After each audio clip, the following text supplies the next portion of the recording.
Questo è oro puro, è oro nero, guarda qua, odora di fungo.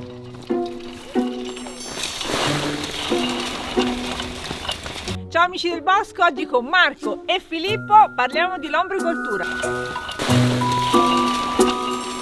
I lombrichi sono animali meravigliosi perché li vedo come dei collaboratori, riescono a fare cose di cui ancora noi non siamo capaci. Noi possiamo impegnarci con tutte le tecnologie che vogliamo, ma non riusciremo mai a mettere un enzima o un ormone nel nostro terriccio se non lo fanno loro o gli altri collaboratori che sono i funghi e i microrganismi.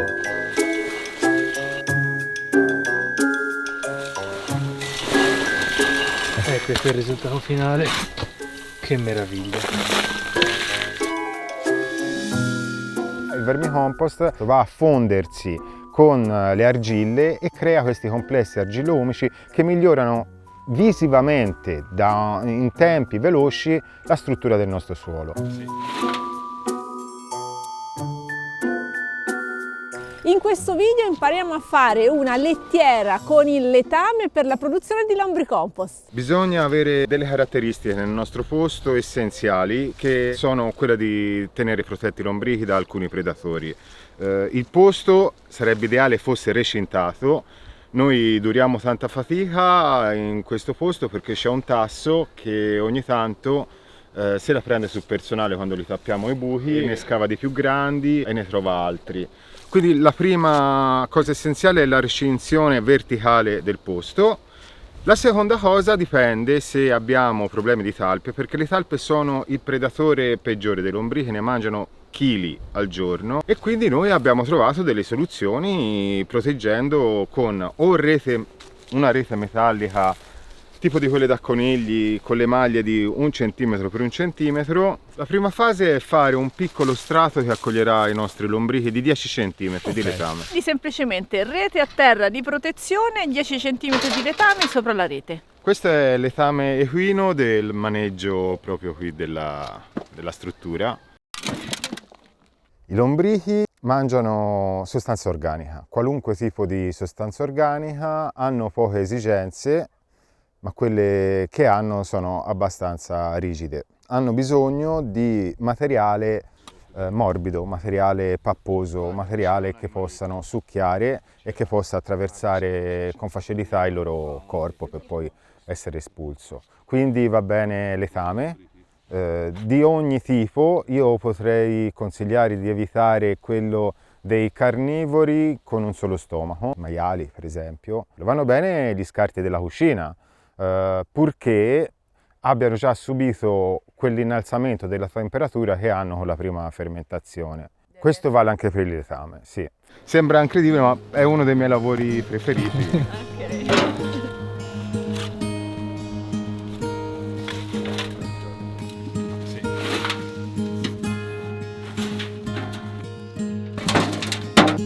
Si sta preparando un primo letto di accoglienza per i lombrichi, dopodiché una volta messi ci si andrà a mettere altro letame che sarà il loro cibo.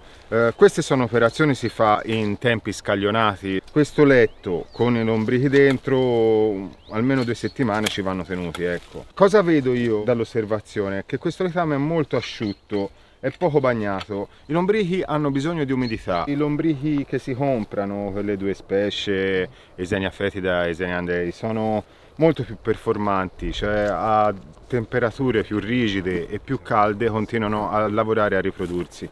Ma uno che deve farselo per il suo orto può usare tranquillamente i lombrichi che trovano una letamaia, che poi tra l'altro ci saranno anche questi, ci sarà il lombricus terrestre, ci sarà il veronese. Quando si fa una lombricoltura a scopo di reddito se ne usa 2 specie che fanno parte tutte e 2 dell'Eisenia. Il cosiddetto lombrico rosso californiano l'hanno chiamato rosso californiano perché è stata in California la prima lombricoltura commerciale in cui è stato individuato come specie per lavorare. L'altro Eisenia è il cosiddetto tiger worm, è un lombrico un po' meno rosso, un po' più arancione, ma più o meno si assomigliano come performance.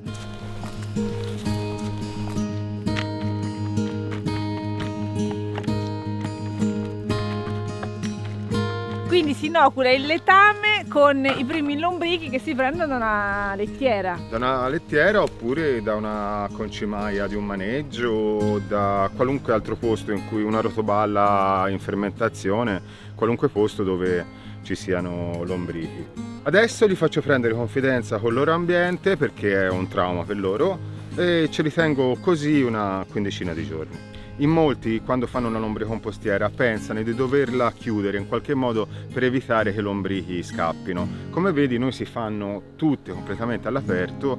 Perché? Perché un lombrico, se gli crei le condizioni ideali e sta lì, non scappa, però è importante anche tenerla aperta per dargli una via di fuga, perché una fermentazione, un aumento di temperatura non previsto, un calo dell'umidità che rischia di farli morire, secondo me è sempre opportuno dargli la possibilità di andare da un'altra parte. I valori di cui tener conto sono 3 o 4. Uno è il cibo. A seconda della qualità del cibo che do loro mi danno una qualità di vermicompost. Non sono alchemici, non trasformano niente, mi portano in un altro stato un materiale che io gli do e lo rendono disponibile per le mie piante, perché poi alla fine il nostro interesse è quello. Il conferimento del cibo ai lombrichi si può decidere noi comunque come farlo, se settimanale, a seconda del materiale, quando ce lo abbiamo e quanto ce ne abbiamo, lo possiamo fare mensile, lo possiamo fare anche trimestrale. Orientativamente un lombrico in un mese mangia 20 volte il suo peso, quindi se ho messo, potrei anche pesarlo, noi li pesiamo, se ho messo 1 chilo di lombrichi nella mia lettiera, gli dovrò dare a più o meno 20 kg al mese di materiale organico. Il vermicompost è una materia veramente preziosa, ma con un pochino di pazienza, vedete, non è difficile, si può fare anche a casa. E comunque si può sempre acquistare, sempre meglio questo tipo di fertilizzanti e qualsiasi altro. Se non si ha fretta, se siamo rilassati, se il nostro reddito non dipende da queste azioni, si può fare veramente in maniera rilassata, affidandoci ai processi naturali e attendere fino a che il nostro letame non odora di bosco e non è friabile. Oggi, per farvi vedere tutto il processo, stiamo già aggiungendo del letame, ma se aspettate 15 giorni con un po' di letame ai primi lombrichi, renderete la vita molto più semplice ai lombrichi e anche i lombrichi vanno rispettati. A certe temperature i lombrichi possono fermarsi o anche morire. Nella nostra zona è difficile che succeda, mentre invece è facile non avere sotto controllo l'umidità. Loro hanno bisogno di stare nell'umido sia nelle stagioni fredde sia nelle stagioni calde. Nelle stagioni fredde è più facile avere questo controllo perché sono le piogge e l'acqua comunque è più disponibile sempre. D'estate bisogna starci attenti. L'umidità giusta è minimo il 75%, ma l'ideale è sull'80%. Si può dover annaffiare. C'è chi mette degli impianti a goccia proprio sulla lettiera. L'umidità deve essere intorno almeno all'80% e questo rispetto al compostaggio fa capire quanto è diversa. Un compostaggio termico, l'80% di umidità già rischia di asfissiare i microrganismi. Questa deve essere proprio veramente molto umida. Ma accorgerò tattilmente, se ancora la percepisco, l'acqua deve proprio sgocciolare dalla mano quando prendo in mano un pezzo di lettiera, ma non deve essere liquida, perché i lombrichi possono annegare. Quello che consiglio è farne esperienza, fare dei piccoli pezzettini all'inizio e poi in base ai risultati che ho posso modificare i miei atteggiamenti. La pacciamatura che vi consiglio sempre è importantissima anche per i lombrichi, anche loro hanno bisogno di essere protetti.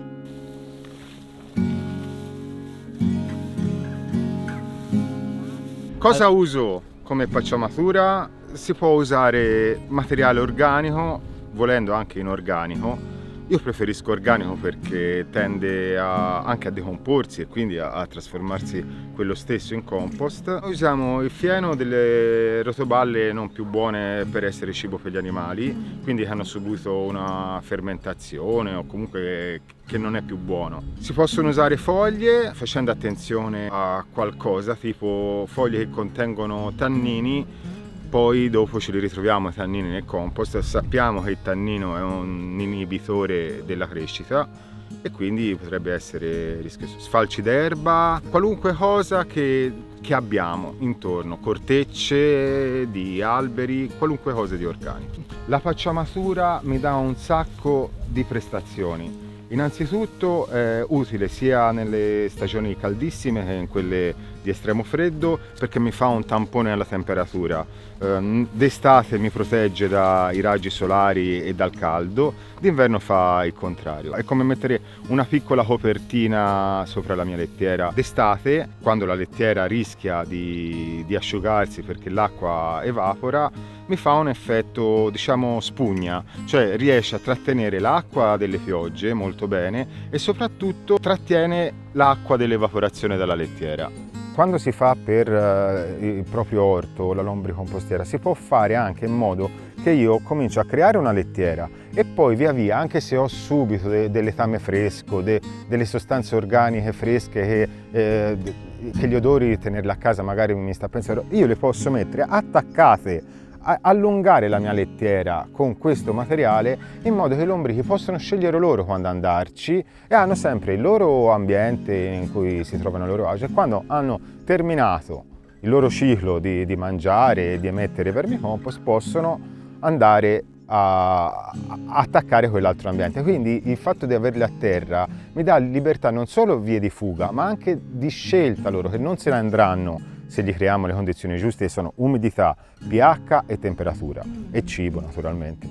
Ma più che altro posso anche far scegliere a loro quando e come muoversi. I lombrichi vanno anche protetti, soprattutto da due predatori molto voraci. La talpa attacca il lombrico da sotto, per questo mettiamo la rete, e il tasso, oltre a essere carnivoro vorace, è anche molto determinato a superare una recinzione, a ritornarci, e quando ha imparato il posto è difficile da allontanare se non nutrendolo esternamente al recinto sempre più lontano e mandandolo verso l'autostrada.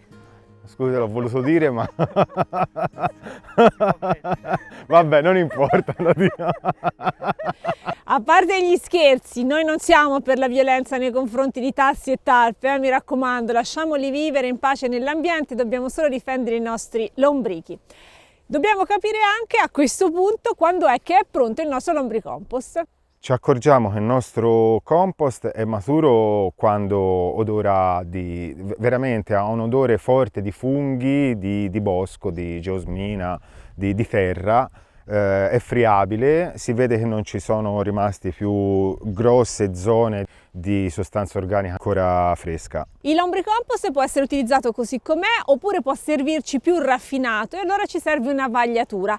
Dobbiamo essere sicuri in questo caso che i lombrichi si siano allontanati dal nostro cumulo, e per questo ci sono delle tecniche. Prima di vagliare dobbiamo toglierli dalla nostra lettiera. Si può fare attaccando alla nostra lettiera altra sostanza organica, altro cibo più appetitoso per loro, e poi si può fare anche creandogli situazioni di stress nella loro lettiera, come magari smettere di annaffiare e creargli un po' di calo e umidità, e invece però mettergli accanto qualcosa di un ambiente che loro gradiscono di più. Quando ho questa lettiera pronta, piena di vermicompost, senza lombrichi, procedo alla vagliatura, che può essere fatta a tanti livelli, dipende da quanto ne abbiamo, ma soprattutto la vagliatura va fatta se io uso il lombricompost in situazioni in cui ho bisogno di non avere pezzettoni, ma in un frutteto, ma anche in un orto a volte può essere inutile la vagliatura, però se le voglio mettere nel mio vasetto per far crescere le piantine, lì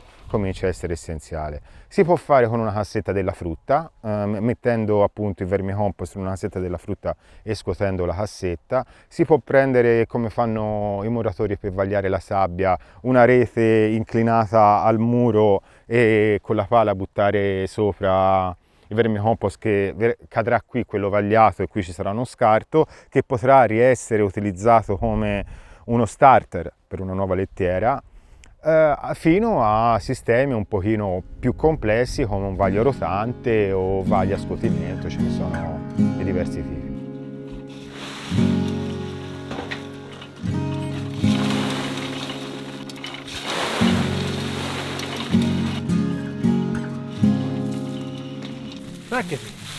E via, e uno. Una volta che il lombricompost è pronto, vediamo come applicarlo nell'orto. È un prodotto meraviglioso che, a differenza del compost termico, è più ricco, perché alla fine anche le palline fecali del lombrico che mangia il letame vengono attaccati dagli stessi microrganismi, dagli stessi funghi che abbiamo nel processo del compost termico, ma prima questo passaggio del lombrico fa sì che questo compost venga impregnato di sostanze che il lombrico ha nelle pareti intestinali, e quindi si parla di fitoormoni come le auxine, che sono fondamentali per le piante, enzimi, microelementi, eccetera. Il vermicompost si può utilizzare in 1000 modi diversi, ma non bisogna fare l'errore, a mio avviso, che basti quello, che sia sufficiente dare vermicompost ovunque e si è risolto la questione del nostro orto. In agricoltura si tende molto a semplificare, quando invece la natura si esprime attraverso la complessità.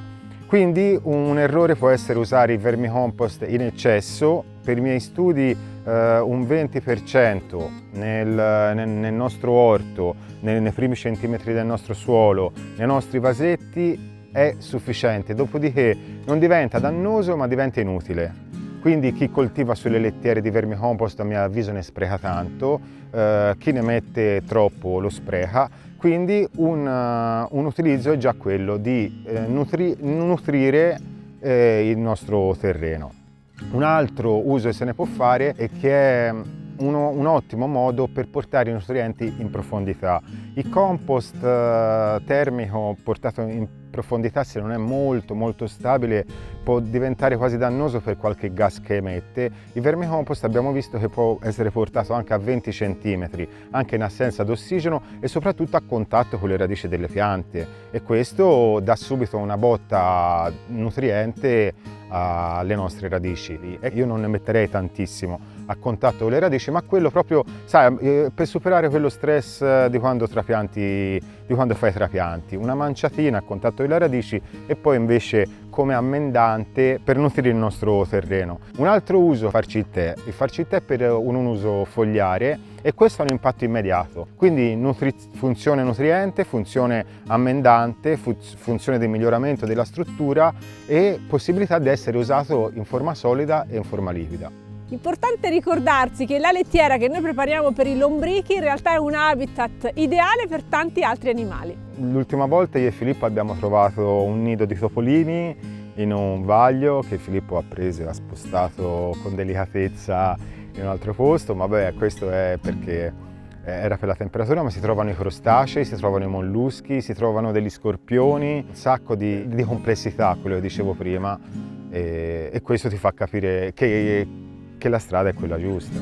Spero, anzi sono sicura che questo video vi è piaciuto. Grazie a Marco e a Filippo di Obiettivo Terra Viva, un obiettivo molto importante. Io voglio continuare a approfondire questo argomento con loro, quindi scrivete lombrichi qua sotto nei commenti, così li convinciamo a venire a partecipare ad altri approfondimenti del Bosco di Ogygia. Grazie, ciao. Grazie di aver visto il video e mi raccomando, iscrivetevi al canale se ancora non l'avete fatto e attivate la campanella, così rimanete sempre aggiornati sulle nostre uscite. Ci vediamo presto, ciao!